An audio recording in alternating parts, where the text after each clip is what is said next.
देखने वाले सीडीएम के बारे में, सिविल डिसोबीडियंस मूवमेंट। देखो सिविल डिसोबीडियंस मूवमेंट का मतलब क्या होता है। देखो सिविल का मतलब होता है कि जो लॉज एंड ऑर्डर्स होते हैं, डिसोबीडियंस मतलब लॉज एंड ऑर्डर्स को ना मानने वाला मूवमेंट। एक तरीके से आप इस तरीके से समझ लो सिविल डिसोबीडियंस मूवमेंट के बारे में।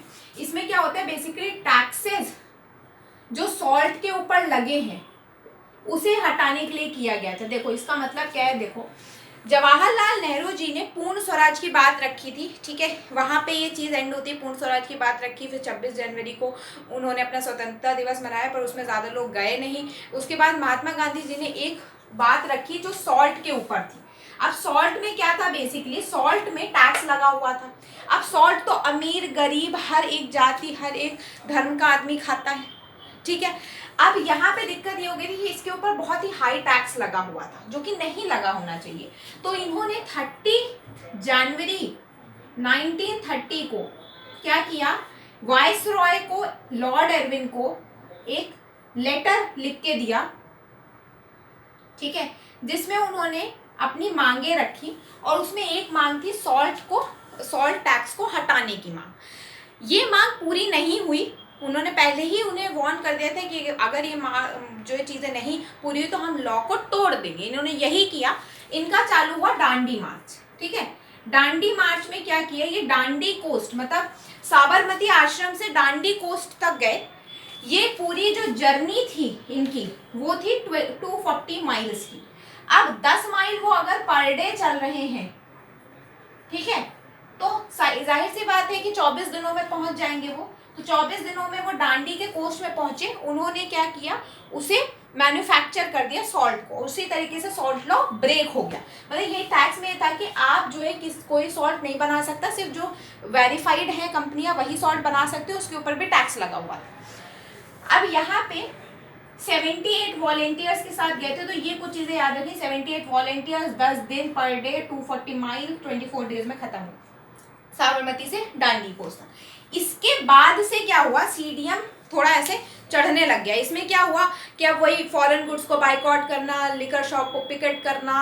अब यहाँ पे सॉल्ट भी कई जगह बनने लग गया था। जो रिजर्व फॉरेस्ट होते थे उससे लोग फ्यूल वुड कनेक्शन करने लग गए थे और भी बहुत सारी चीज़ें इसी तरह की होने लग गई थी। लेकिन जब इसका विड्रॉवल कैसे हुआ इसके बारे में बात करते हैं। देखो अब्दुल गफर खान बेसिकली बहुत ही अच्छे एक डिसिपल थे किसके, महात्मा गांधी जी के। उन्हें कर लिया अरेस्ट, ठीक है। इसकी वजह से पेशावर में जो है बहुत ज़्यादा हल्ला हुल्ला मचा। फिर उसके बाद खुद महात्मा गांधी जी को भी अरेस्ट कर लिया गया था। इसके बाद 1 लाख, ठीक है, 1 लाख जो है क्या कहते हैं लोग अरेस्ट हो गए, जिसमें कि विमेन्स भी थी, चिल्ड्रन भी थी। अब इन्हें छुड़ाने के लिए इन्होंने गांधी एरविन पैक्ट साइन कर लिया।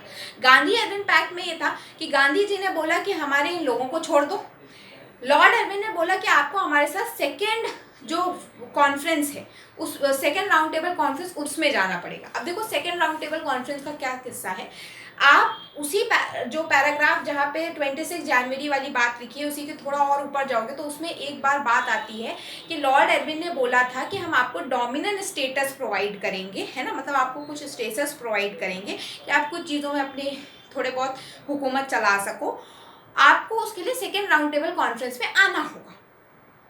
लेकिन वैसे भी कांग्रेस जो पार्टी थी उस टाइम पे, कांग्रेस पार्टी थी एक तरीके से, तो वो जो है उस बात को नहीं मान रही थी, उसने उस चीज़ को नकार दिया। तो कहीं ना कहीं लॉर्ड एरविन ने अपनी बात मनवाई इस गांधी एरविन पैक्ट से और गांधी जी ने अपनी बात मनवा ली।